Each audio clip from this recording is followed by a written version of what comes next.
Hello and welcome to La Rosa Reads. I'm Denise La Rosa and I am super duper excited to share with all of you the phenomenal, fantastical experience I had chatting with the one, the only, the fantabulous author, Sharon G. Flake. Let's talk books.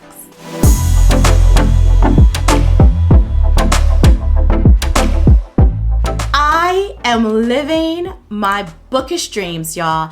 I had the wonderful honor of interviewing Sharon G. Flake, and I am so grateful to Helen at Stories Like Me bookstore. That bookstore, by the way, is amazing.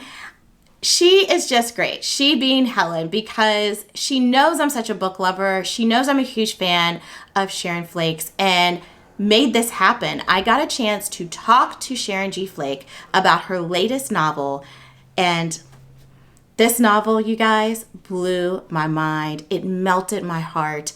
I just tear up thinking about it. I chatted with you about it earlier this month when I shared my July wrap-up, and I am here to share a little bit more with you today. We are in the mind and heart and spirit of James Henry, who happens to be inspired by Sharon G. Flake's father, and his twin sister, Hattie. So James Henry and Hattie are just delightful characters. And James Henry is sharing his life with us after experiencing a life-altering moment. And this moment has transformed him into a young boy who is no longer brave. He goes from being a courageous child to one who is riddled with anxiety, so much so that he is afraid to leave his home. And Hattie, being the courageous, brave person she is going to school, leaving James Henry behind, but not too far behind. Hattie is there to support her brother in any way that she possibly can. Their grandmother, affectionately known as Gran, is there for him as well, which is just so endearing, and he's got a lot of support, but he knows that within himself, he's got to transform to truly change his way of living and to come through this experience. So you guys, this may sound simple, it may sound cliche, but I don't say this about a book. In fact, I can't remember when I've said this about a book until this moment. This book is special. It's so special. It's exquisitely written in verse, and Sharon G. Flake gifts us readers with a heartfelt story that has enchanting characters, a moving storyline, and these enchanting characters and this moving storyline awakens the child within all of us. Perhaps the most wondrous part of the story is James Henry's inner dialogue and the ability to bring this dialogue to life in such a realistic, warm, thoughtful, affectionate, authentic way is a gift. I mean, this is a child, and he very much sounds like a child and taps into our inner child. And I just really appreciated that almost more than anything in this book. Flake interweaves so many topics, societal issues, such a wide range of them, but she does it in such a way that it doesn't feel forced, it doesn't feel overdone, and she leaves room for the reader to do their own reflection. And I just think that was, again, yet another gift that Flake gives us with this book. I have to say, this is arguably Flake's best literary work yet. I think that says a lot considering all of the accolades this phenomenal author has received over the years, but I do not say that lightly. This book is to be celebrated. It belongs in classrooms, it belongs on bookshelves, and most importantly, it belongs in readers' hands, readers of all ages. So take a look at my experience chatting with Sharon G. Flake. You know, this is just making me think, Miss Flake, about, I'm looking here at your books, the skin I'm in, to now with Once in a Blue Moon. And you have achieved an author's dream, right? All of these accolades. What have you learned about yourself from The Skin I'm In to now with Once in a Blue Moon? That wasn't part of it. She's gonna get me later. You know, what have I learned about myself? I learned that I'm brave. Yes. Mm-hmm. Right? So I never would have said that 20 years ago, probably, because when you have anxiety, you feel more scared than anything. So I learned that I'm brave. I learned that I really am a pretty good writer. Yes. You know, Yeah. and that, you know, I learned that I'm blessed, because I think, you know, you don't just become something just because you're good at it.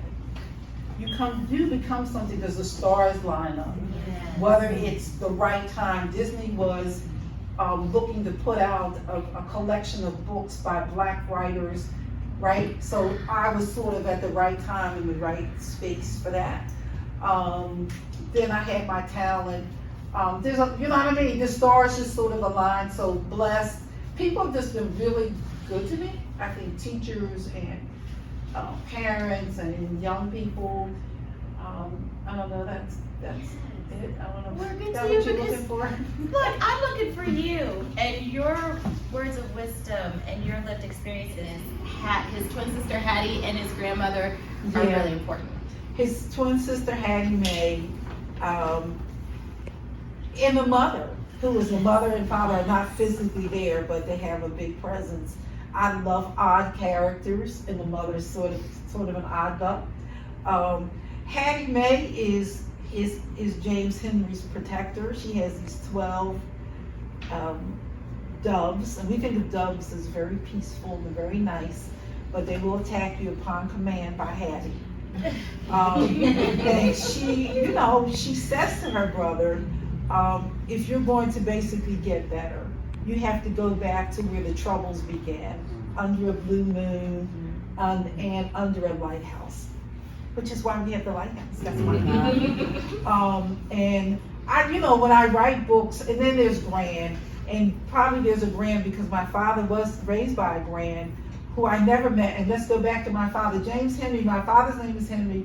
His brother's name is James. I've never met or seen his brother, but I thought it would be a way of honoring them. And I've heard about my grandmother, great-grandmother all my life, but never set eyes on her either. And I thought, oh, it'd be good to have a Gran, you know, and so that's how those tributes were made.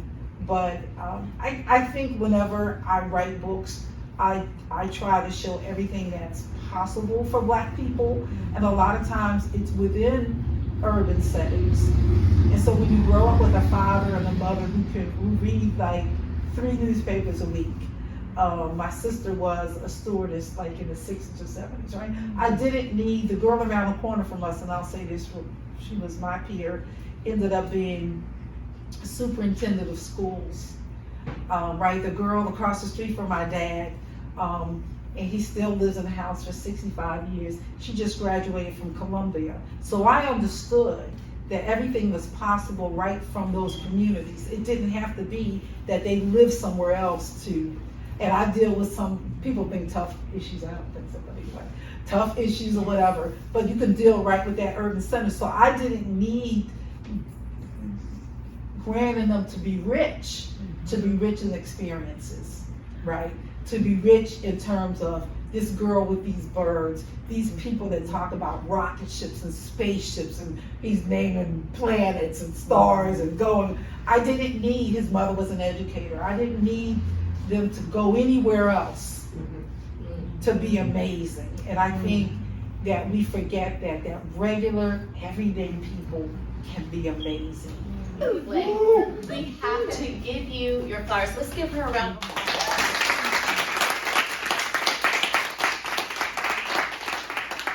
I just recently was saying this to a group of friends, and I recorded in advance a little YouTube clip, and I said that we owe so much to you. There wouldn't be the hate you get. There wouldn't be an Angie Thomas. There wouldn't be a Nick Stone if there were not a Sharon G. Flick.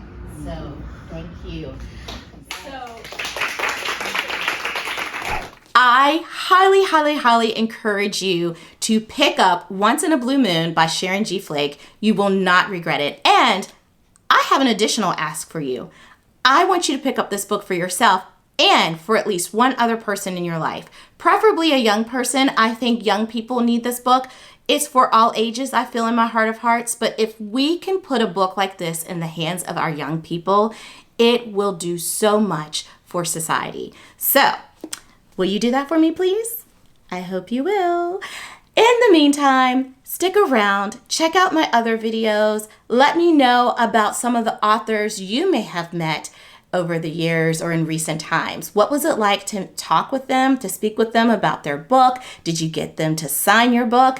Because I have to tell you, I agree with Oprah Winfrey when she says that authors are rock stars. Until next time, happy reading. Bye.